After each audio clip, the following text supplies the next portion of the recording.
So, first thing first, what we want to do is we want to do a quick recap of what we have learned in the previous class. So, before we do that, let me know once you guys are able to see my screen.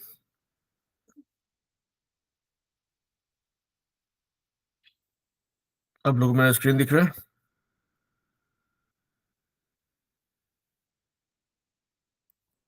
Okay, can you see the white screen? Yes, sir. Okay, wonderful. So, before we go any deeper into it, okay, hi Shubham. All right.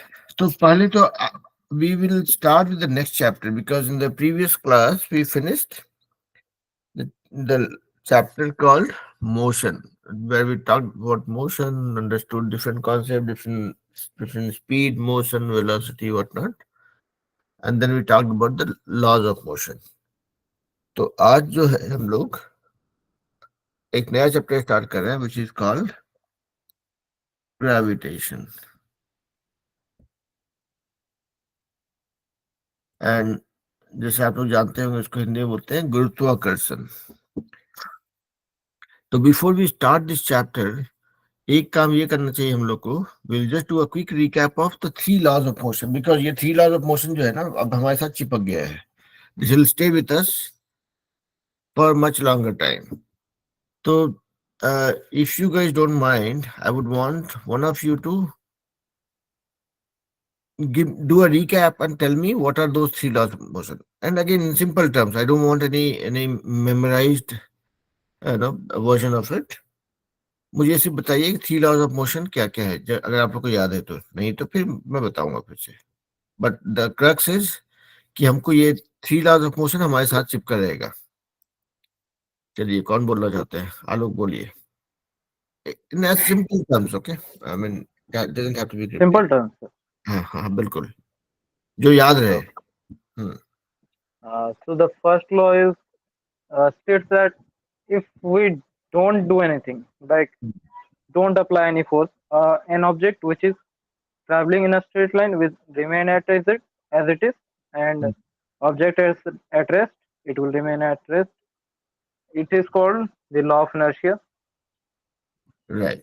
सो उसको हिंदी में अगर मैं translate करूँ तो ये है कि भाई कोई भी ऑब्जेक्ट अगर है, कोई भी सामान है, कोई भी चीज है, कोई भी पदार्थ है, कोई भी बॉडी है, वो अपने स्टेट में ही कंटिन्यू करेगा अगर उसको आप छेड़ते नहीं हो तो.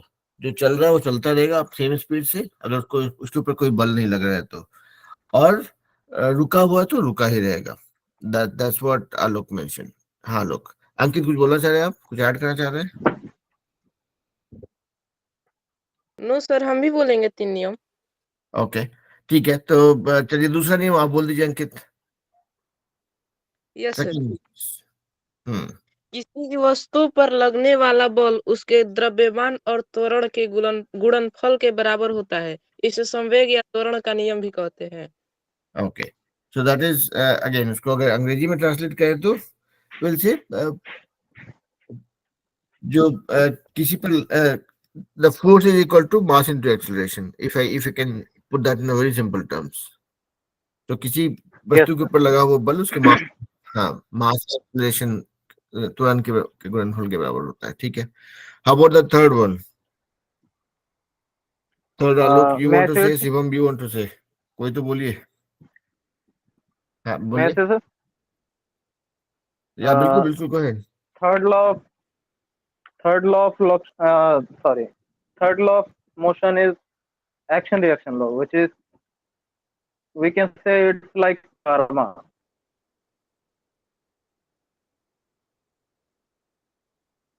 What goes around and comes around. जो करोगे वही पाओगे. है. It states that every action has equal and opposite reaction, in which equal. Uh, yes, sir. बोलिए बोलिए. In I which was just adding some spice to equal it. is You can. the magnitude. Hmm.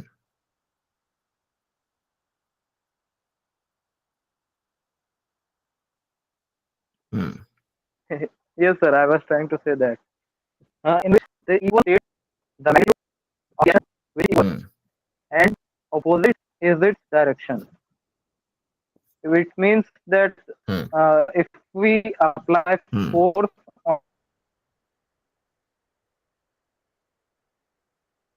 on an object, it again applies force on a same amount of force, but in opposite direction.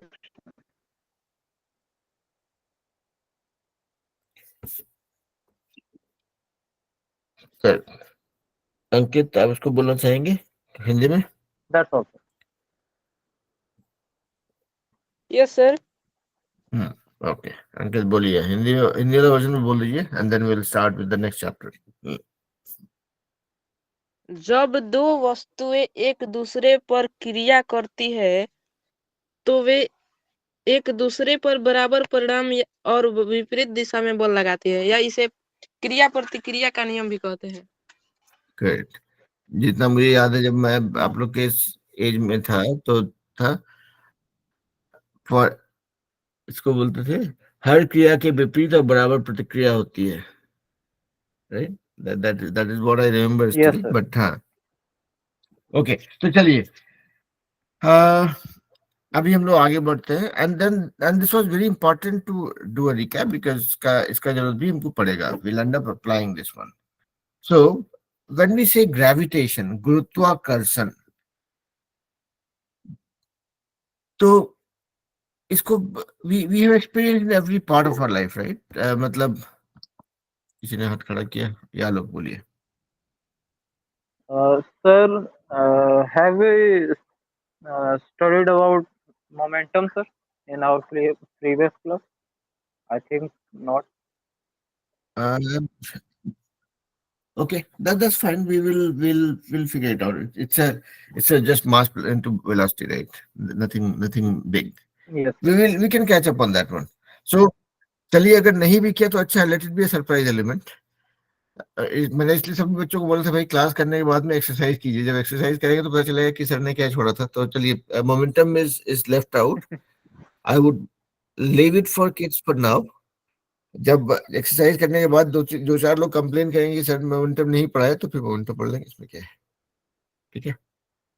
और अगर लोगों ने exercise अचानक से नहीं strike किया हुआ sir. तो फिर मोमेंटम, हाँ नहीं कोई बात नहीं, see and this is learning journey which will continue. तो यहाँ पे we will make sure that no, जो भी ऐसा कुछ मिस होता है उसको will catch up, that's fine. और momentum is smallest of everything, all that we have learned so far. Momentum is, Yes, sir. उसको हिंदी में क्या बोलते हैं? अंकित मोमेंटम कुछ को हम लोग पता बोलते होगा। हैं,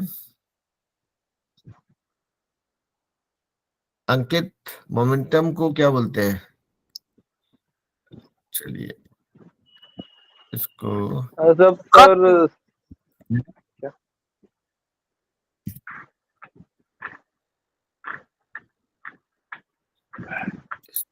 मोमेंटम,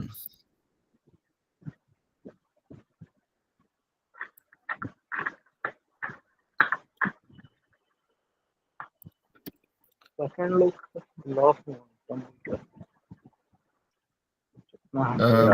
ये मोमेंटम को गति तो नहीं बोलते हैं, गति बोलते हैं नहीं, क्या? गति नहीं, गति नहीं है, गति तो नहीं बोलते हैं सर। अंकित नहीं, बोल रहा था सर। हाँ अंकित बोलिए, क्या बोलते हैं मोमेंटम को हिंदी में? सॉरी सर, मैं यही बोल रहा था। गति। गति। Okay, will figure it out, that's okay. तो मोमेंटम तो बस उतना ही है कि मास इनटू वेलोसिटी। अब इसको जो भी बोलना है बोल लीजिए, ठीक है? तो अभी इस पे let's focus on the next chapter. And अगर मोमेंटम अपनी लाइफ में इतनी बड़ी समस्या बन के आती है तो फिर उसको डिटेल में जाएंगे। ओके तो तो ग्रेविटेशन या गुरुत्वाकर्षण अगर कहा जाए तो this is something that we experience every day around us. मतलब हम धरती पे हैं इसलिए क्योंकि गुरुत्वाकर्षण है, तो हम हवा में उड़े होते। हम भी, हमारा घर भी, हमारा खेत खलियान, मवेशी जो भी है, सब कुछ, राइट? तो there's certainly a force. There's no there's something that is attracting us or keeping us on earth. नहीं तो हर कोई फ्लोट कर रहा था, हर कोई रजनीकांत बन गया होता अभी तक, राइट? तो जोक्स अपार्ट, अगर देखा जाए तो I mean this has been no a question that was raised long time ago. मतलब बहुत पहले से, जब जब पहली बार न्यूटन ने एप्पल को मतलब पेड़ से धरती पे गिरते हुए देखा, और ये सवाल उठाया मन में कि भाई ये सेब नीचे क्यों गिरा, ऊपर क्यों नहीं गया? And that was the first time when started going to that scientific direction कि नहीं, कुछ तो है। सब कोई देखता था कि भाई अगर हवा में ला के कुछ सामान को छोड़ दिया जाए तो वो धरती पे गिरता है, लेकिन किसी ने ये नहीं सोचा क्यों गिरता है। So that Q or the what part of it, right? That is what makes the scientist different. आप लोग में से जो लोग भी साइंटिस्ट बनने वाले हैं, वो लोग क्यू पे ज्यादा ध्यान देते होंगे या ध्यान देना शुरू करेंगे as time progresses, right? तो अब सवाल ये था कि ठीक है, there's a force that is pulling us towards earth, but इसको समझने के लिए आप देखना चाहें कि बच्चा ये फोर्स क्या है, या फिर इसको अगर इस तरह समझा जाए कि अब जैसे यहाँ पे ये मान लिया जाए सन है, हम लोग let's look at the solar system. यहाँ पे अर्थ है, बाकी कहीं पे नेपच्यून है, प्लूटो है, मरकरी है, जो भी जितने भी प्लैनेट्स हम जाते हैं, 8 प्लैनेट, राइट? हाँ, तो everything moves in a circular or elliptic या पाथ पे, राइट, अराउंड द सन। तो सवाल ये उठता है कि भाई इलेक्ट्रिकल ऑर्बिट। इलेक्ट्रिकल ऑर्डर में, हाँ, तो ये जो इसके इसके चारों ओर घूमता रहता है, क्यों घूमता रहता है? मतलब why it is not just roaming around in the universe? क्यों नहीं, मतलब अलग अलग जगह अपने हिसाब से चलता रहता है? बहुत सा चीज होता है जो घूम रहा होता है। तो यहाँ पे सवाल ये था कि ये जो इसके चारों ओर घूम रहा होता है, कुछ तो चीज है जो उसको अपनी ओर खींच के रखा हुआ है, ताकि वो रास्ते से भटक नहीं पाता है। तो इसी को सिमुलेट करने के लिए if you look at it, हम लोग जैसे कि एक रस्सी में एक पत्थर बांध के इसे घुमाते हैं। तो आप जब इसको घुमा रहे होते हैं आप देखें कि you keep pulling it towards yourself. घूम रहा है, but you're keeping the control, meaning you're applying some force which makes sure कि it doesn't go far, it doesn't come very close. I mean, to maintain at this place, you have to apply certain force. अगर मान लिया जाए आपने रस्सी को बड़ी करनी है और बड़ा चक्कर लगाना है, तो थोड़ा सा रस्सी को लूज कर देते हो, and then you still keep applying force. अगर छोटी रस्सी कर देते हो, अपनी ओर ज्यादा खींच लेते हो, मतलब ज्यादा इसके ऊपर जोर लगा के ले आते हो, तो it rotates here. So net अगर जो भी हम मतलब चीजों को यहाँ पे हम देख रहे हैं, जो भी मोशन को हम यहाँ पे ऑब्जर्व कर रहे हैं, व्हाट वी सी इज कि it's revolving around this thing because there is something that is pulling it towards itself. जो लोग बात नहीं कर रहे हैं वो म्यूट पे रहेंगे। ओके, मूलचंद जी। जी सर, लैपटॉप में आज हो नहीं पा रहा है, पता नहीं कैसे, जो लिंक पे। तो लिंक तो सेम ही है। हाँ, वो कर रहा हूँ ट्राई, मगर हो नहीं पा रहा, कोशिश कर रहा हूँ। नेटवर्क का है मसला। ठीक है, तो जब तक आप ट्राई कर रहे तब तक म्यूट पे रहेंगे, ताकि बच्चे स्पीकर डाल दीजिए ताकि बच्चे सुन पाए। बट जब एक बार कनेक्ट होता बच्चों का लैपटॉप तो बढ़िया है फिर, है ना? ओके, सो अभी तक जो पढ़ाई हुई है, हम लोग भी टॉकिंग अबाउट ग्रेविटेशन या गुरुत्वाकर्षण। मतलब कोई तो एक अदृश्य शक्ति है जो हमको धरती की ओर खींच के रखती है, जिसकी वजह से हम हवा में नहीं उड़ते हैं। तो that is called gravitational force, मतलब गुरुत्वाकर्षण बल। अभी तक इसके बारे में कोई साइंटिफिक बात हमने नहीं की, हम लोगों ने सिर्फ जो हम एक्सपीरियंस करते हैं उसके बारे में बात कर रहे हैं, ठीक है? तो तो यहाँ पे हम लोग अभी we talking about the solar system, जो जो सोलर सिस्टम को हिंदी में क्या बोलेंगे? सोलर सिस्टम को सौर परिवार। ओके, तो यहाँ पे हम लोग जो देखते हैं कि भाई बीच में सूरज है, सन है, उसके चारों तरफ अलग अलग ग्रह जो है उसके इसकी परिक्रमा कर रहे हैं इलिप्टिकल ऑर्बिट में। तो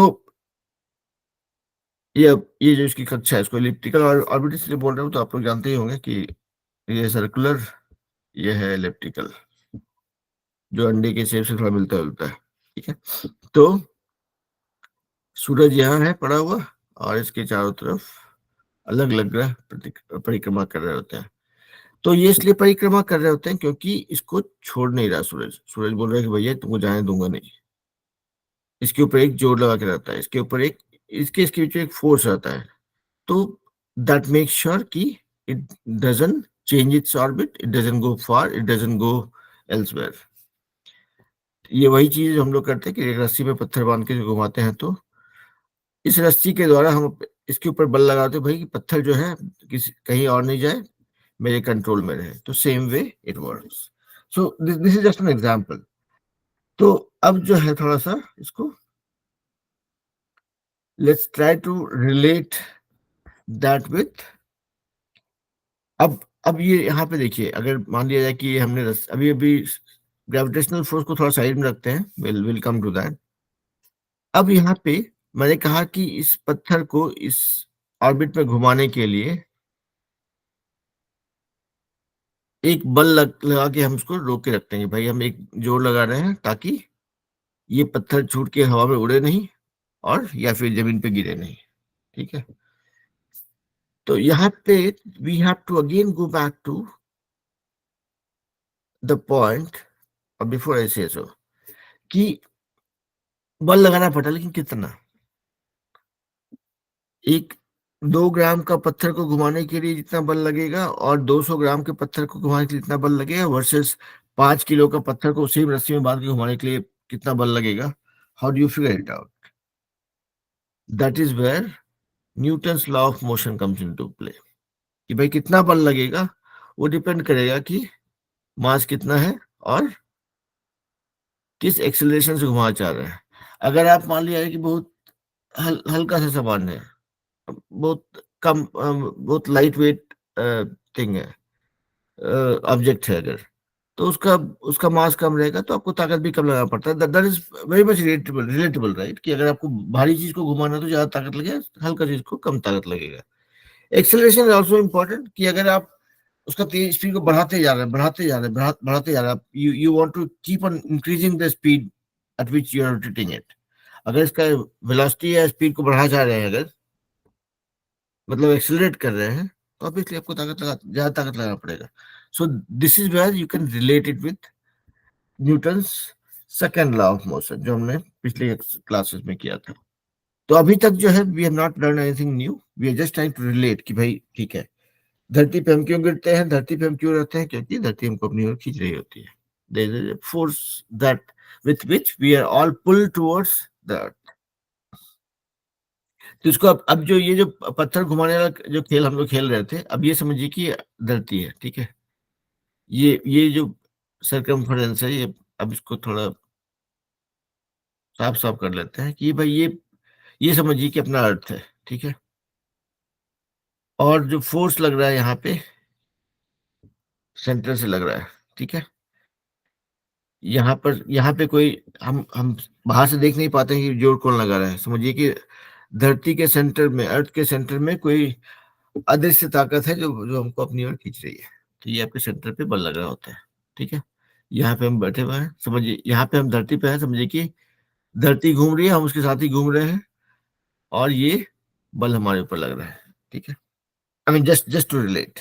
तो जो पत्थर घुमाने का काम था, समझिए कि हम लोग को अर्थ के सेंटर में जो ये फोर्स अप्लाई हो रहा है, वो हमारे ऊपर जोर लगा के हमको इस की परिधि पे गोल गोल घुमा रहा है रोज, जो हम नोटिस भी नहीं करते हैं एक्चुअली। ठीक है, सो दैट इज हाउ सन तो यहाँ पे है, सूरज यहाँ पे है, ठीक है, धरती घूमते जा रही है हमको। तो जिस दिन हम यहाँ, जब हम इसके सामने आते हैं हमको सन दिख रहा होता है, और जब हम गोल घूमते हुए फिर इधर चले जाते हैं तो अंधेरा हो जाता है, राइट। सो बेसिकली हम घूम रहे हैं, हमको लगता है कि सन घूम रहा है, इसलिए सूरज उदय हो गया, सूरज अस्त हो गया, सनसेट हो गया, सनराइज हो गया, जबकि सन कुछ नहीं होता है, हम घूम रहे होते हैं। So anyway, that is outside the syllabus of this particular chapter. लेकिन मेन पॉइंट ये है कि we are all pulled by a force that is called gravitational force. Everything that is on the surface of Earth, that is getting pulled by the gravitational force, and how much that force is, that is what Newton's second law of motion says. तो यहाँ पर तो खैर मतलब हमको accelerate नहीं किया जाता है, हमारी स्पीड नहीं बढ़ती है, लेकिन when you relate it mass into acceleration, तो जो भी एक्सेलरेशन से जो भी चीज को आप घुमाते हैं उसको कितना बल लग रहा होता है। तो अभी के लिए एक्सेलरेशन को आप थोड़ा म्यूट कर दीजिए, कि साइलेंट कर देते हैं एक्सेलरेशन को। ये हम तो यहाँ पे पड़े हुए हैं, कुछ एक्सेलरेशन नहीं हो रहा है, लेकिन ये जान लीजिए कि हमारे ऊपर जितना बल लग रहा है, that is a function of हमारा मास क्या है। मास मतलब हमारे अंदर हमारा द्रव्यमान क्या है। इस चैप्टर को हम जब पढ़ाई कर रहे होंगे तो अभी हम लोग मास और वेट को सेम नहीं मानेंगे, and that is another part of the thing that we are going to learn in this chapter, ठीक है। अभी तो मास मतलब द्रव्यमान, मतलब मोटा पतला छोटा बड़ा, वजनदार कम वजनदार, मतलब वजन को नहीं रखते, वेट नहीं रखते, बट हाँ जिसके अंदर कितना सब्सटेंस है, कितना कितना मसाला है। मांस मतलब अगर हम लोग अपनी बात करें तो हमारे शरीर में कितना मांस है उस हिसाब से सोच के रखते हैं, ठीक है। सो एनीवेज, सो अभी के लिए इतना ही मान के चलिए कि Newton second law of motion और ग्रेविटेशनल फोर्स में एक ही रिलेशन है, कि भाई कितना बल लग रहा होता है, वो Newton second law of motion बोलता है कि भाई उसका मास कितना है, ठीक है। अभी तक में कोई कंफ्यूजन है तो बोल दीजिए, अदरवाइज विल मूव ऑन। चलिए, बच्चे भी आ गए आदर्श नगर से। आप लोग बच्चों सुन पा रहे हो मुझे?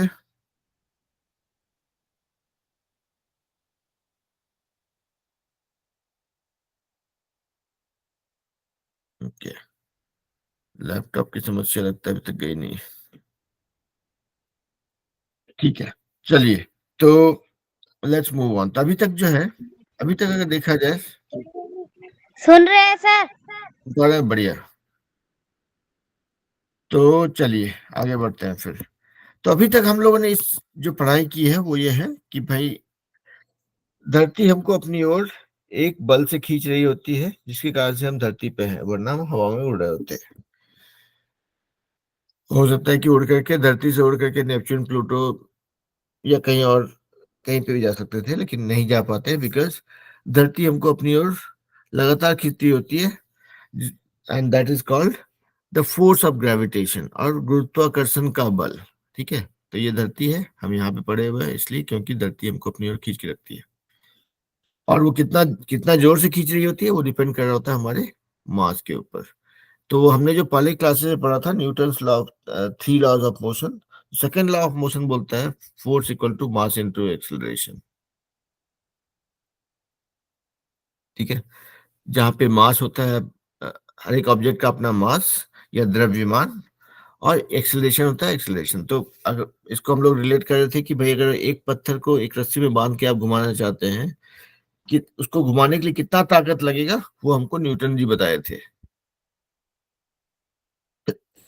कि कितना भारी पत्थर है और कितना तेजी से घुमाना चाह रहे हैं, ठीक है। तो ये दोनों के बीच में रिलेशन है। तो हम लोग थोड़ा आगे बढ़ते हैं और कुछ एक नया चीज सीखते हैं, that is called universal law of gravitation, मतलब गुरुत्वाकर्षण का यूनिवर्सल लॉ। यूनिवर्सल लॉ का क्या मतलब होगा? यूनिवर्सल, सार्वभौमिक कानून, बापे, ठीक है। इसको अगर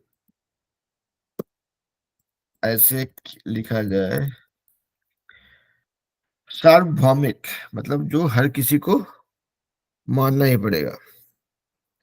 तो तो ये है जो यूनिवर्सल लॉ ऑफ मोशन, मतलब सार्वभौमिक गुरुत्वाकर्षण का सार्वभौमिक नियम, सार्वभौमिक। एंड अंकित वही बोलते हैं ना, कुछ और बोलते हैं? यूनिवर्सल लॉ ऑफ ग्रेविटेशन को क्या बोलते हैं हिंदी में?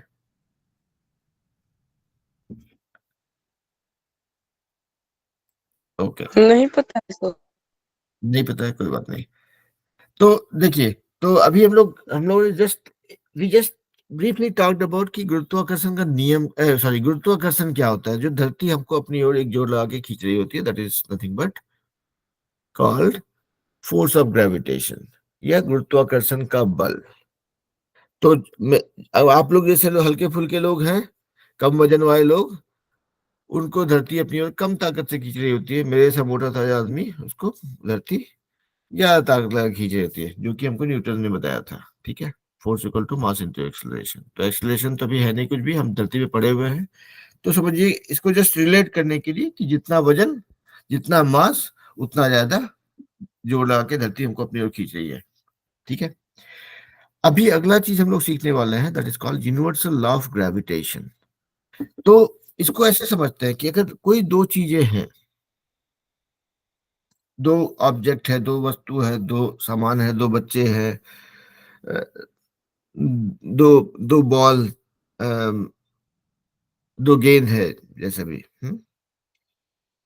तो हर एक चीज एक दूसरे को अपनी ओर अट्रैक्ट कर रही होती है, अपनी ओर खींच रही होती है, आकर्षित कर रही होती है। मतलब उनके बीच में एक बल लग रहा होता है।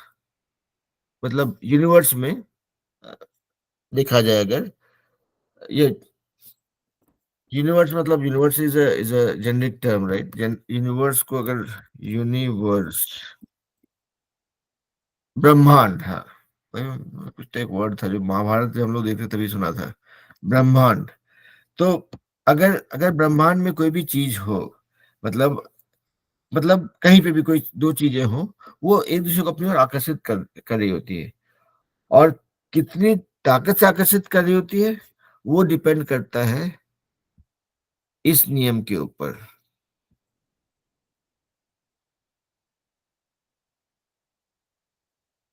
अब बोलेंगे सर आप अभी तक तो ठीक ही जा रहे थे, अचानक से कहाँ कॉम्प्लिकेटेड कर दिए इसको।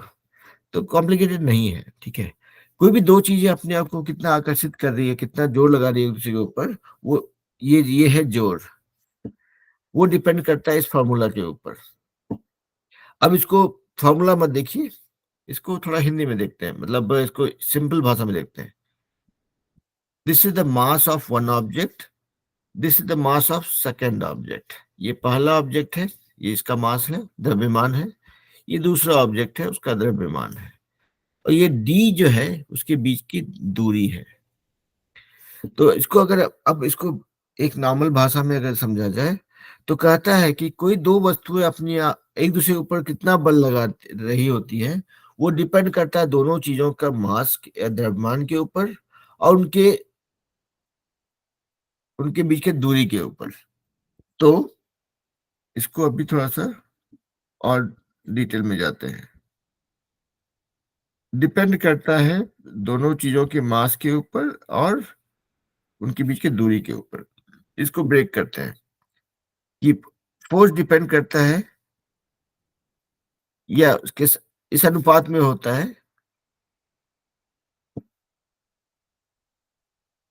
कि भाई अगर दोनों का वजन ज्यादा है, या एक का वजन ज्यादा है, एक का वजन कम है, या जो भी है, उसके अनुपात में होता है कि भाई ये दोनों बढ़ गया तो दोनों के बीच का फोर्स बढ़ जाएगा, दोनों में से कुछ घट गया तो उसके बीच का फोर्स घट जाएगा।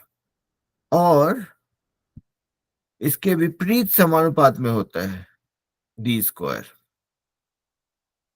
अब डी जो है दोनों चीजों के बीच का दूरी है, दो ऑब्जेक्ट है, उनके बीच का दूरी है। तो दूर दूर है, अगर उनके बीच का दूरी ज्यादा होगा तो बल कम लग रहा होगा। तो आप अब देखिए, यहाँ पे हम लोग सोलर सिस्टम की बात कर रहे थे ना। ये देखिए, एक ग्रह है, 2रा ग्रह है, 3रा ग्रह है, अलग अलग ऑर्बिट में है। जो समान जो भी प्लैनेट या ग्रह जो है सूरज के पास, मतलब हमने क्या कहा कि भाई जितना भी ये जो ग्रह इसके आसपास घूम रहा है, इसलिए घूम रहा है क्योंकि सन ने उसको पकड़ के रखा हुआ है कि भैया जाने दूंगा नहीं तुमको। तो कौन कितना पास घूम रहा है उसके ऊपर समझिए सन का उतना ज्यादा कंट्रोल है, उसके ऊपर इतना ज्यादा फोर्स लग रहा है, उसको अपनी उतनी ताकत से उसको अपनी ओर खींच के रखा हुआ है। कौन कितना दूर है, सन जिसको सबसे कम प्यार करता है वो उतना ही दूर घूम रहा है, मस्त, उसको कोई टेंशन नहीं। वो जब चाहे उसको थोड़ा सा कहीं से जुगाड़ हो गया तो निकल लेगा वो। लेकिन यहाँ जो है इसको एकदम पकड़ के रखा हुआ है, जैसे फेविकॉल का जो बोलते हैं ना कि पकड़े ना छोड़ना नहीं, टीवी में देखते होंगे यार आप लोग। तो वैसे यहाँ पे जो है वो तगड़ा जोर है, ज्यादा ताकत है। तो तो इस नियम के हिसाब से देखेंगे तो जिन जो चीजें अगर कोई दो वस्तु एक दूसरे से कम दूरी पे है तो उनके बीच में ज्यादा ताकत लग रहा होता है। यहाँ देखिए, अगर डी को बढ़ा देंगे तो डी का वैल्यू बढ़ा देंगे अगर, तो मतलब एफ का वैल्यू कम हो जाएगा। यानी कि अगर दो चीजों के बीच में दूरी बढ़ गई अगर, तो मतलब समझ लीजिए कि उनके बीच में बल कम लग रहा है। तो ये यूनिवर्सल लॉ ऑफ ग्रेविटेशन यही बोलता है कि अगर कोई ब्रह्मांड में कोई दो चीजें हो, if there are two things in the universe, they apply force on each other, वो दोनों एक के ऊपर एक जोर लगा रही होती है जिससे वो अपने एक दूसरे को अपनी ओर आकर्षित कर रहे होते हैं। और वो डिपेंड करता है उनके मास के ऊपर। So it is proportional to their masses and inversely proportional to the distance between them. यानी कि वो उन जो बल लग रहा होता है वो उनके द्रव्यमान के समानुपाती और उनके बीच के दूरी के विषम अनुपात में होता है। तो अभी देखिए ये सब जितना कुछ भी हम लोग देख रहे थे यहाँ पे, ये जो फॉर्मूला था, अब इसको देखेंगे तो ये उतना डरावना नहीं लगेगा जितना कि पहले लग रहा था। कि भाई हम लोग बात करें दो चीजों के बारे में, दो ऑब्जेक्ट के बारे में, तो ये दोनों का मास हो गया, तो उनके समानुपाती होता है और उनके बीच की दूरी के विषम अनुपात में होता है। तो ये पहला ऑब्जेक्ट हो गया उसका मास हो गया, ये दूसरा ऑब्जेक्ट हो गया उसका मास हो गया, और ये दोनों के बीच की दूरी हो गई। तो अब सारा मिस्ट्री सॉल्व हो गया कि ये जो आपका सोलर सिस्टम था, ये सूरज था, ये मार्स, नेपच्यून, प्लूटो, अर्थ, सैटर्न, जितना भी है, तो ये जितना भी ये आपका जो ग्रह है जो सूरज की परिक्रमा कर रहे हैं, ये इसके चारों तरफ घूम रहे हैं, तो ये हुआ कि भाई ये दोनों चीजें जो हैं इसकी वजह से है कि सन ने इनके ऊपर एक जोर लगा के रखा हुआ है। ठीक है, ये इस ऑर्बिट में स्टैब्लिश हो गया, इस कक्षा में स्थापित हो गया, और उनके बीच की दूरी फिक्स हो गई, उनका मास फिक्स है, सन का भी मास फिक्स है, अर्थ का भी सॉरी सारे प्लैनेट का भी मास फिक्स है। अब ये भाई साहब जो है ये जी, इसके बारे में हम लोग बात करेंगे।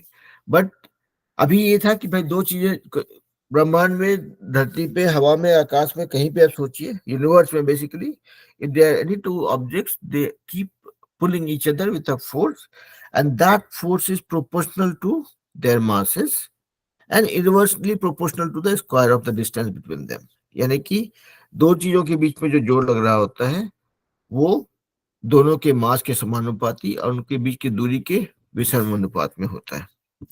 लेकिन अभी तक एक मिस्ट्री सॉल्व नहीं हुआ, वो है जी। तो जी का बात हम लोग करेंगे, लेकिन अभी तक ये पार्ट क्लियर है। इसको अगर ब्रेक किया जाए, ये आपका असली फॉर्मूला है, G into mass of one object, mass of second object, divide by square of the distance between them. ठीक है, तो इसको ब्रेक करके आप ऐसे बोल सकते हैं कि भाई जो फोर्स है it is proportional to mass of one object, also proportional to mass of second object, and inversely proportional to the square of the distance between them। यानी कि उन दोनों के बीच की दूरी के विषम अनुपात में होता है। तो ये प्रोपोर्शनल था, ये इसके समानुपाती था, उसी अनुपात में था कि भाई ज्यादा मास होगा तो ज्यादा जोर लगेगा। तो वो जो अनुपात था वो कितना होगा अनुपात, उसको फिक्स करने के लिए हुआ कि भाई ठीक है अनुपात, अब जैसे बोलते हैं कि 1:2, तो ये 2:4 भी हो सकता है, सेम वैल्यू है, 3:6 भी हो सकता है, सेम वैल्यू है। So this is where you can say okay 1:2 नहीं बोल के हम बोलेंगे 1 इक्वल टू k इंटू 2। ठीक है, अब k का वैल्यू को 4 कर देंगे तो इन दोनों का वैल्यू भी चेंज हो जाएगा। ठीक है, ओवरऑल वैल्यू चेंज हो जाएगा। तो यहाँ पे वही ये g जो है that is nothing but a constant applied और फाउंड बाय साइंटिस्ट। उन्होंने कहा कि भाई ये g जो है एक वैल्यू है जिसको बोलते हैं दिस इज कॉल्ड, इसका एक टर्म होता है, it's called universal gravitation constant. कि भाई कोई भी दो चीज दुनिया में है, यूनिवर्स में है, ब्रह्मांड में है, वो अपने को एक दूसरे को अपनी ओर आकर्षित कर रही होती है। उनके बीच में कितना बल लग रहा होता है वो डिपेंड करता है दोनों चीजों के मास और द्रव्यमान के ऊपर और उनके बीच के दूरी के ऊपर। और उसके साथ में एक हीरो है दैट इज जी, जिसको बोलते हैं यूनिवर्सल ग्रेविटेशन कांस्टेंट। तो इसका एक वैल्यू होता है। आप यहाँ पे मान के चलिए कि अब अगर हम लोग मान लें कि आपका जो फोर्स है उसका यूनिट होता है न्यूटन। क्योंकि न्यूटन ने बता ना भाई कि धरती हर चीज को अपनी ओर खींची होती है, एक बल लग रहा होता है। तो लॉज ऑफ मोशन उन्होंने दिया है, उनके बीच में फोर्स कितना है, तो इसलिए उनके नाम पे ही पड़ गया उनका यूनिट। तो फोर्स का मोशन है न्यूटन। मान लिया जाए जो दूरी आप मान के चलिए कि मीटर में है अगर, और वेट जो है दोनों का मास मास जो है अगर किलोग्राम में है अगर, ठीक है, तो इसका वैल्यू होता है, इसका वैल्यू साइंटिस्ट लोगों ने पूरा रिसर्च करके माथापच्ची करके निकाला। उसका वैल्यू होता है 6.673 into 10⁻⁻11 Newton metre square per kilogram square -2 ऐसा। तो अभी बोलेंगे सर आप आज तो सब चीज को कॉम्प्लिकेट कर दे रहे हैं। कॉम्प्लिकेट नहीं कर रहे, ठीक है, ये इसको just we are just trying to relate. इसका मैं सिर्फ बताया कि ये जी जो है इसका एक वैल्यू होता है 6.673 इंटू 10⁻11, उतना ही ध्यान में रखिए। और ये सब जो यूनिट है ये हम लोग देखेंगे कैसे कहाँ से आया। ठीक है, तो let's let's look at this. तो एक चीज तो हमने देखा कि भाई Newton universal law of gravitation जो है मतलब दो चीजों के बीच में कितना बल लगेगा वो डिपेंड करता है इसके ऊपर। ये कांस्टेंट है, ये पहले पहले का मास है, ये दूसरे ऑब्जेक्ट का मास है, और ये दोनों के बीच की दूरी है। दूरी ज्यादा हो जाएगी तो बल कम हो जाएगा। इसीलिए जो भी अब ये मान के चल सकते हैं कि जो जो भी अब जो है सोलर सिस्टम में जो भी ग्रह, जो भी प्लैनेट्स, जो भी आई मीन जो भी ग्रह या प्लैनेट जो भी बोलिए, जो जितना दूरी पे है, जो पास में है उसके ऊपर ज्यादा जोर लग रहा है, जो जितना दूरी पे है उसमें कम जोर लग रहा है, क्योंकि दूरी बढ़ गई है। दूरी बढ़ जाएगी तो बल कम हो जाएगा। मतलब समझिए कि अगर दूरी बढ़ गई तो मतलब अगर 1 से 2 हो गया तो दिस डिवाइड बाय 4 हो जाएगा, राइट। अगर 1 होता तो डिवाइड बाय 2 1 होता। तो जितना ये बढ़ता है, अगर मान ये दूसरे दूरी बढ़ के 3 हो गई अगर, तो यानी 3 स्क्वायर जो भी वैल्यू ऊपर में उसको आप 9 से डिवाइड कर रहे हो, तो यानी कि जितना भी दूरी बढ़ते जाएगा उतना उनके बीच का फोर्स कम होता जाएगा। अभी तक में कितना कंफ्यूजन मैंने क्रिएट किया है बताइए भाई, before we move on.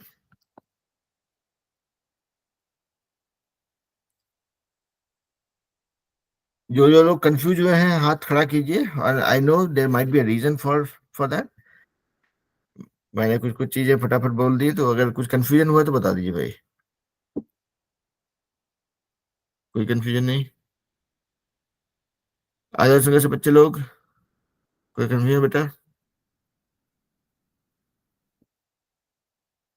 Ajay को है सर। किसको है? अजय को? अजय ने अजय कल, बोल रहा। अजय आपको कंफ्यूजन है कुछ? बोलिए क्या कंफ्यूजन है? तो उसको क्लियर किया जाएगा। क्या है? ओके, छोड़ दीजिए। अगर नहीं बोलेंगे तो हम मान लेंगे कि भाई हम बहुत बढ़िया टीचर है, सब कोई कंफ्यूजन नहीं है। चलिए कोई नहीं। So we will anyways come back to it if there is a confusion. तो अभी तक समरी ये है, हमने बात क्या क्या की कि भाई पहला तो है कि हम लोग सबको एक्सपीरियंस करते हैं कि हम लोग धरती पे हैं, क्योंकि धरती हमको अपनी ओर एक एक एक एक बल से खींच रही होती है। कोई जादू टोना टोटका काला जादू नहीं है, लेकिन हाँ there is a force that is pulling us towards it and that is why we are on the earth. हम लोग धरती पे इसलिए हैं क्योंकि हमको धरती अपनी ओर खींच रही होती है। जिस दिन धरती ने हमको अपनी ओर खींचना छोड़ दिया, हम लोग को पैराशूट की जरूरत नहीं पड़ेगी, हम लोग हवा में उड़ने लग जाएंगे फिर। ठीक है, तो ये तो पहला चीज था। तो that force is called force of gravitation, या हिंदी में गुरुत्वाकर्षण का बल। और इसी क्रम में हमने देखा कि भाई ये जो बल है कितना लग रहा होता है डिपेंड करता है। Okay, let me not go that far. साथ ही साथ हमने दूसरा एग्जांपल भी देखा कि भाई अगर हम एक रस्सी में एक पत्थर बांध के उसको घुमाते हैं अपनी ओर, तो कितना जोर लगाना पड़ता है डिपेंड करता है कि पत्थर कितना भारी है और रस्सी कितना बड़ा रखना चाह रहे हैं। छोटी रस्सी में घुमा जाए कम ताकत लगता है, बड़ी रस्सी कर देंगे तो और ज्यादा ताकत लगाना पड़ता है। ठीक है, तो इसको हमने रिलेट किया अपने सोलर सिस्टम के साथ में भी कि भाई ये जो हर एक चीज घूम रही होती है सूरज के चारों ओर, हर एक जो प्लैनेट है, हर एक जो ग्रह है जो सूरज के चारों ओर घूम रहा है, इसलिए घूम रहा है क्योंकि सूरज को जाने दे नहीं रहा है, उसको अपनी ओर खींच के रखा हुआ है कि भाई कंट्रोल से बाहर जाने की जरूरत नहीं है, आपको इसी कक्षा में घूमना है। तो वही जैसे हमने यहाँ पे देखा कि कितना ताकत लगाना होता है, ये डिपेंड करता है कि कितनी बड़ी रस्सी है और कितना भारी पत्थर है। उसी तरह से यहाँ पे भी कोई भी प्लैनेट जो है कितनी कौन सी कक्षा में घूम रहा है और सूरज से कितनी दूरी पे है, दैट डिपेंड्स ऑन कि उसको कितना कितना बल लगाया जा रहा है। तो ये सब तो थ्योरी था। तो हमने कहा कि भाई हमने नहीं कहा, हमको साइंटिस्ट लोग ने बताया कि भाई एक नियम को जान लीजिए, that is very important, that is called universal law of gravitation, गुरुत्वाकर्षण का सार्वभौमिक नियम। ठीक है, अब वो क्या बोलते हैं कि अगर कोई भी दो ऑब्जेक्ट हो, कोई भी दो ऑब्जेक्ट ब्रह्मांड में, यूनिवर्स में, तो वो अपने एक दूसरे को अपनी ओर आकर्षित कर रही होती है और कितना बल लगा रही होती है वो इस नियम के ऊपर डिपेंड करता है।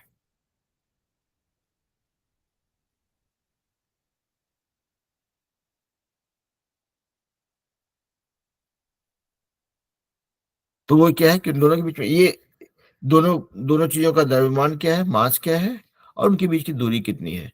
अगर द्रव्यमान ज्यादा है तो ज्यादा बल लगा रहे हैं एक दूसरे के ऊपर, दूरी कम या ज्यादा है तो उसके हिसाब से उसके बल के ऊपर असर पड़ता है। यानी कि दूरी अगर ज्यादा है तो उनके बीच में कम बल लग रहा है क्योंकि डिवीजन हो रहा है यहाँ पे, और दूरी अगर कम है तो समझिए कि उनके बीच में ज्यादा बल लग रहा है, मतलब एक दूसरे को ज्यादा जोर से आकर्षित कर रहे हैं अपनी ओर, they are attracting more power ना मोर पावरफुल वे। तो ये तो था कि भाई दो चीजों का द्रव्यमान हो गया, उनके बीच की दूरी हो गई। तो ये क्या है, इसको बोलते हैं constant of gravitation, universal constant of gravitation. जैसे इसको यूनिवर्सल लॉ ऑफ ग्रेविटेशन बोलते हैं, उसी तरह इसको बोलते हैं यूनिवर्सल कांस्टेंट ऑफ ग्रेविटेशन। तो इसका वैल्यू होता है, अब आप लोग जान देयर डिफरेंट यूनिट्स राइट, आप लोग अलग अलग यूनिट में मेजर करते हैं चीजों को। एसआई यूनिट होता है, फिर आपका जो है एक यूएस कस्टमरी सिस्टम भी होता है। जैसे कि इंडिया में हम लोग बोलते हैं किलोग्राम, मीटर, किलोमीटर, और जो है लीटर में बात कर रहे होते हैं। यहाँ पे यूएस में, अमेरिका में, मतलब अमेरिकन कंट्रीज में, यूएस में, कनाडा में, सब जगहों पे दे यूज, कनाडा में नहीं शायद से, सिर्फ यूएस में they use something called US customary system. तो अब जैसे इंडिया में हम लोग वजन यूज करते हैं किलोग्राम में, यहाँ पे सब कुछ पाउंड में। इंडिया में हम लोग लीटर में यूज करते हैं, यहाँ पे गैलन में रहता है। ठीक है, गैलन, आउंस। उसी तरह से जैसे हम लोग इंडिया में किलोमीटर यूज करते थे, यहाँ पे माइल्स होता है राइट। तो दे आर डिफरेंट यूनिट्स। तो जो एसआई यूनिट है जो कि पूरी दुनिया यूज करती है एक्सेप्ट यूएस, उसके हिसाब से, उस यूनिट के हिसाब से इसका एक वैल्यू दिया गया कि जी का एक, ये कांस्टेंट है एक्चुअली, ये था कि इसके मास के समानुपाती होता है और दूरी के विषमानुपात में होता है। तो जी जो है एक कांस्टेंट है जो फिक्स रहेगा आपका। उसका वैल्यू साइंटिस्ट लोगों ने पूरा रिसर्च करके निकाला, उसका होता है 6.673 into 10⁻11 Newton metre square per kilogram square. अब इस पे आते हैं कि भाई ये आज जो है इसको समझते हैं कि इसका यूनिट इतना कैसे हुआ। तो अभी जाते हैं, फॉर्मूला देखिए, फोर्स इक्वल्स टू जी यानी कि आपका constant multiplied by mass of first object multiplied by mass of second object divided by D square. किसी ने आंख मूंद के बोल दिया जी का वैल्यू होता है 6.673। अब इसके पीछे इतना इतना रिसर्च था, इतना हिसाब किताब था कि इसको चैलेंज तो नहीं कर पाएंगे। अपना सिर्फ समस्या है कि भाई ये Newton metre square per kilogram square कैसे हुआ। तो देखिए यहाँ पे अगर हमको निकालना है जी का वैल्यू, यानी कि इसको इधर करना है, इसको भी इधर लाना है, इसको भी इधर लाना है। अगर जी बच गया एक तरफ तो फिर देखेंगे फोर्स का यूनिट होता है न्यूटन, क्योंकि न्यूटन ने ही इसका इजाद किया कि भाई देयर इज अ फोर्स। तो उसके लिए एक यूनिट डिफाइन हो गया Newton, N stand for Newton, ठीक है। मतलब जब हम लोग बोलते हैं ना, न्यूटन का सेकंड लॉ था force equal to mass into acceleration, ये न्यूटन ने बताया था ना। तो बोला कि भाई तुमने किया तुम ही भरोगे, तो फोर्स का यूनिट ही डाल दिया न्यूटन, ठीक है। तो उसके बाद अगला फोर्स का यूनिट है न्यूटन, फिर मास का यूनिट तो मास ही है, किलोग्राम, ऐसा ही यूनिट के हिसाब से बोल रहा हूँ, ठीक है। ये मास का भी किलोग्राम, ये भी किलोग्राम, ये डी डिस्टेंस, डिस्टेंस हम लोग मीटर में काउंट करते हैं, ऐसा ही यूनिट में तो मीटर है। तो अब देखिए यहाँ पे F equals to G multiplied by mass, first mass second mass divide by distance square. देखते हैं भाई किसी को कुछ सवाल है तो, किसी ने हाथ खड़ा किया है, किसी ने हाथ खड़ा किया था, कुछ सवाल है तो पूछ लीजिए भाई। ना सर, गलती से दब गया। कोई बात नहीं। तो ये है, तो यहाँ पे G का वैल्यू क्या होगा, अभी देखिए इसका वैल्यू है F इक्वल टू दिस, यानी कि अगर G को हम एक तरफ रखते हैं तो क्या होगा, हमको D को इधर करना है, इसको इधर करना है, इसको इधर करना है। तो इक्वल टू साइन मतलब बॉर्डर पार कराना है, तो क्या हो गया G इक्वल्स, ऐसे नहीं करते हैं, एक एक करके करते हैं, स्टेप बाय स्टेप करते हैं तो ज्यादा इजी होगा आप लोगों को समझना शायद से।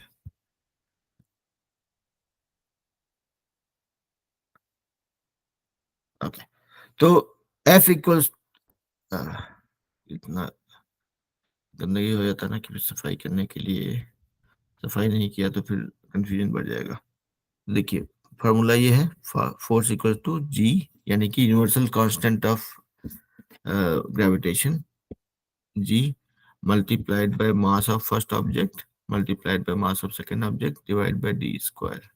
यानी कि हम ऐसा कर सकते हैं कि एफ इंटू डी स्क्वायर, इसको इधर लेते जाते हैं, equals to G into mass. अब अगर ये दोनों मास को भी इधर ले जाते हैं तो क्या होगा, यानी कि जी को इधर शिफ्ट रख लेते हैं, G equals F into D square, ये ऊपर है तो आ जाएगा नीचे divide by mass into mass. तो क्या हो गया देखिए, अब यहाँ पे क्या है, जी का वैल्यू होता है force into distance square divide by one mass into second mass. अब देखिए इसका यूनिट है, न्यूटन, तो आप समझ सकते हैं। अब यहाँ पे मान लीजिए फोर्स लग रहा है, मान लिया जाए 5 न्यूटन का फोर्स लगा है मान लिया जाए, तो 5 न्यूटन लिखे होंगे। डिस्टेंस का मान लिया 2-2 मीटर की दूरी पे है, तो 2 मीटर आप ऐसे लिखेंगे स्क्वायर, 2 मीटर इंटू स्क्वायर, और एक का मास है 2 किलो, दूसरे का मास है 5 किलो, ठीक है। तो 2 किलोग्राम 5 किलोग्राम। तो देखिए जो नंबर है उसको आप मल्टीप्लाई कर देंगे, बच क्या जाएगा न्यूटन ये मीटर स्क्वायर, यहाँ पे किलोग्राम किलोग्राम। तो इसीलिए बोलता है इसका यूनिट होता है 6.673 into 10⁻⁻11 Newton metre square per kilogram square. इसका यूनिट हो गया न्यूटन, यहाँ से आया ये वाला न्यूटन, ये हो गया यहाँ से मीटर स्क्वायर आ जाएगा बाई किलोग्राम एंड किलोग्राम, तो 2 बार किलोग्राम तो किलोग्राम स्क्वायर, सो Newton metre square per kilogram square.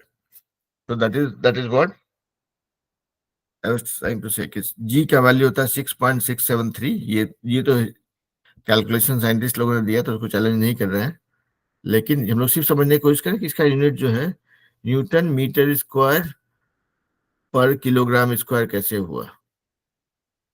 Per kilogram square यानी कि Newton metre square divide by kilogram square, ये कैसे हुआ। तो वही हम लोगों ने पिछले यहाँ पे देखा कि यहाँ से न्यूटन आया, यहाँ से 2 मीटर स्क्वायर आया और ये किलोग्राम, इसका किलोग्राम। तो इसीलिए जी का यूनिट जो होता है वो होता है ये। अब देखिए probably we would not have much time to go into next topic, but what we can do is this.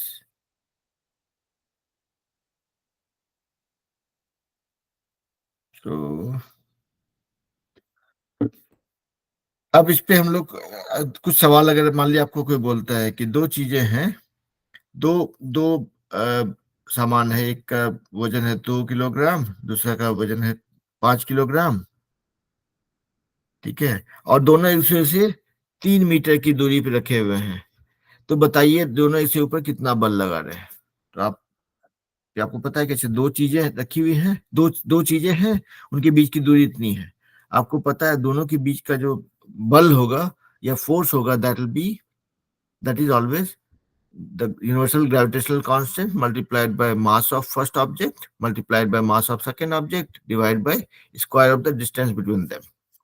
तो आपको पता है कि g का वैल्यू होता है 6.673 इंटू 10⁻⁻11 और जो भी यूनिट है लिखेंगे, multiplied by mass of first object, mass of first object is let's say 2 kilogram, mass of second object is 5 kilogram, divided by distance between them, distance is 3 meter, तो 3 metre का square 9, तो हो गया। अभी हम math है 6.673 into 10⁻11 multiplied by 2 multiplied by 5 divide by 3 square, हिसाब किताब कर लिए, निकल जाएगा फोर्स। जो भी निकला आपने देख लिया, सारा कुछ एसआई यूनिट में है, ये आपका किलोग्राम है, ये किलोग्राम है, ये मीटर है, तो ये हो गया। जो भी निकलेगा वो इसका हिसाब किताब करके जो निकलेगा दैट विल बी 10 न्यूटन्स। तो आज हम लोगों ने ज्यादा कुछ पढ़ाई नहीं की, एक्चुअली 3 चीज ही पढ़ाई किया, 3 चीज समझा हमने।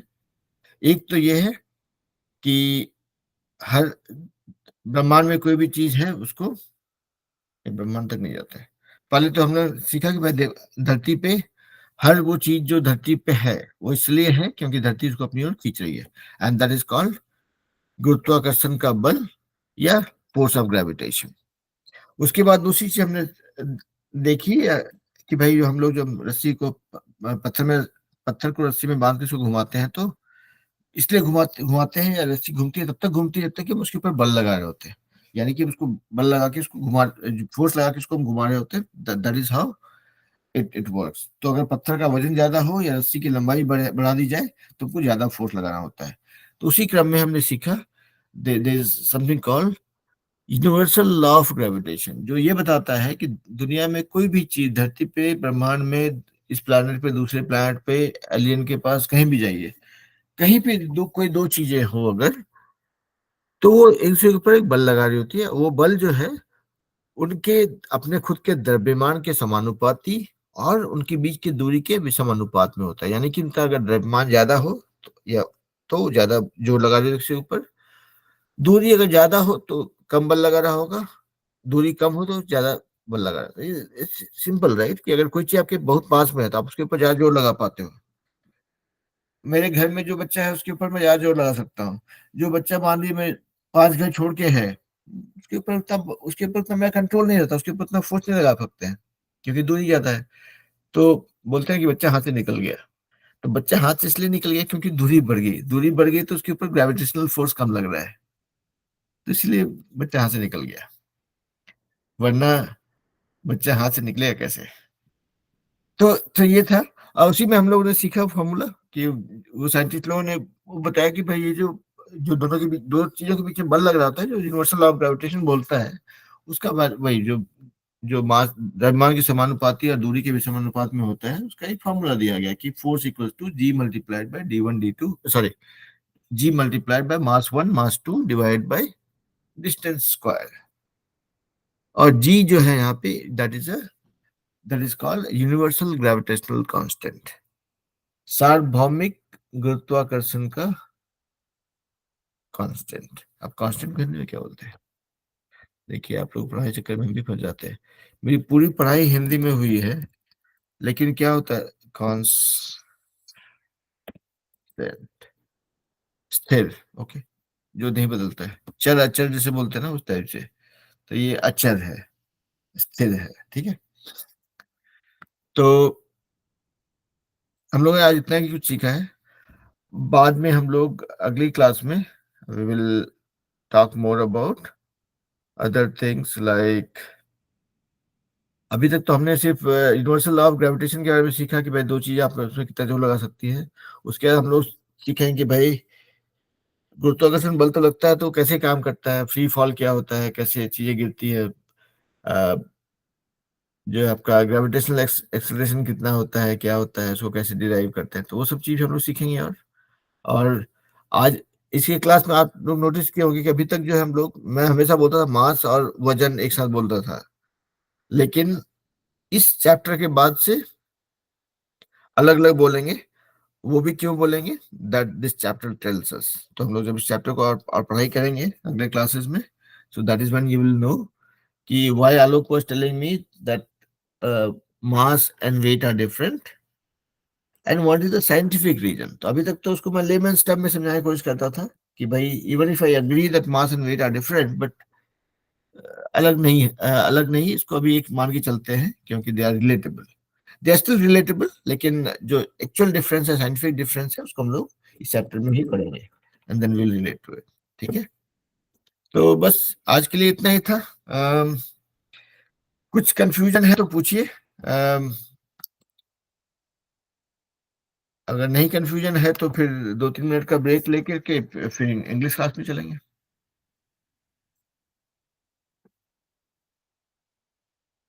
Ajay, okay sir. ओके, तो आप लोग भी बेटा ठीक हो? आदर्श नगर से बच्चे लोग, आप लोग समझ पा रहे थे क्या बोला गया? जी सर, आ रहा है थोड़ा थोड़ा समझ में। थोड़ा, तो देखिए क्या है ना कि एक बार, उतना बढ़िया टीचर तो हम है नहीं कि एक बार बताए और सबको समझ जाए, ठीक है। जी तो सर। जितना समझेंगे क्लास में लेकर के वो तो हो जाएगा, नहीं तो फिर क्लास का वीडियो हम डालेंगे ही, तो उसको भी एक बार बैठ के बस सुनेंगे फिर से ना, तो कुछ चीजें फिर से क्लियर होंगी, ठीक है। इसीलिए वीडियो ओके डालता हूँ सर। कि ताकि एक बार मेरी समझ में आया तो दूसरी बार देख करके शायद कुछ पल्ले पड़े, है ना। ऑल राइट, तो चलिए यहाँ पे साइंस क्लास को स्टॉप करते हैं। We will resume English class in couple of minutes.